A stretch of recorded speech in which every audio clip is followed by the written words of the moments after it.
Hello and welcome to my second render. This is the tunnel. Now the tunnel was, as you can see, quite a tricky one to do due to one of my earlier posts on my blog saying that the exposure levels were constantly changing throughout, which made it difficult to track. So here's just a rendered image that you can see on screen here. If I swap this over to motion tracking, and yep, just open this up. So as you can see here, I'll just scroll through the track. There's only tracking markers towards the end of the shot, and that's simply because, scroll out here so you see more, that's simply because as you can see, if you look at the sides of the walls and whatnot, the exposure changes as I scrub through. If I just close this camera perspective off here, change it to node view. There we go, this should be smooth now. So the exposure changes as the shot progresses, which unfortunately ended up me only being able to using tracks at the very end, as any tracks here were immediately lost. They were lost insanely quickly, as well as all the tracks, tracking markers which I thought I would be able to get off the wall. I was not able to, and this was like it for the most footage I filmed. There's some that it was far worse on, some that it was completely unusable.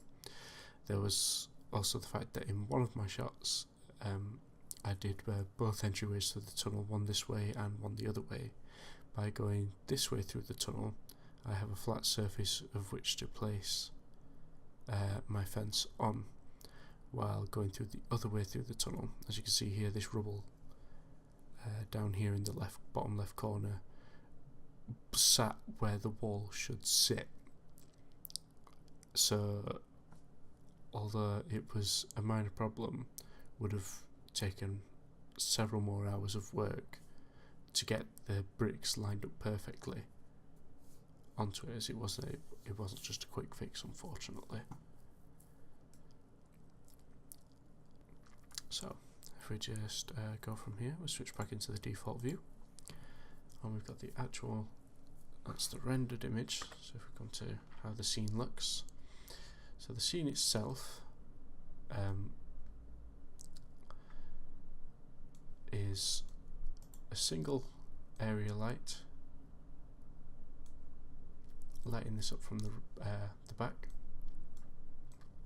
and that's to create the idea. What I wanted was to get the volumetric shadows in some god lights, and it all to be that light casting through the cracks of this wood. That's what I was hoping to accomplish here. The walls, as you can see here, these are on an alternate layer, so just for shadow casting. They're tightly knit round so that no light can get, only little bits of light can crack through, as that's what I wanted for the slightly broken, built quickly fence panels. What else is there? This. Alright. So on top of the scene as well, I believe there's some world lighting. And you see here, it's only minimum strength, just to give it that, just to make it not too dark, as there's only one light from behind, just enough to light up the front so you can see the detail on everything here. And but the main part of this shot comes entirely from the node editor. If I switch this back to the render view here, switch this one to node editor then.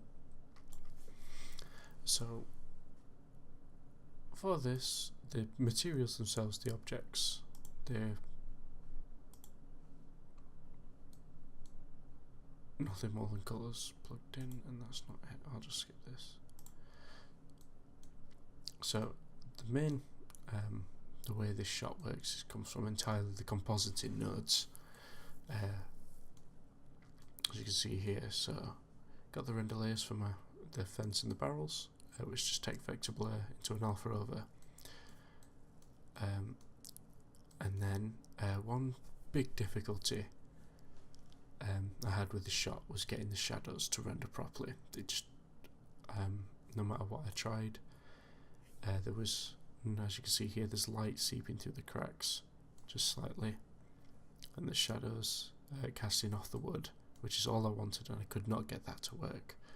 So to get around this, what was done is take the render layers, and this is the default thing it goes through, and then take an RGB curves and pull this up all the way here, and just this very slight adjustment will change entirely how this looks. So I'm not going to adjust it because I'm quite happy with it. In fact, actually it doesn't really matter, it's already rendered out, so see if that just affects the image down below.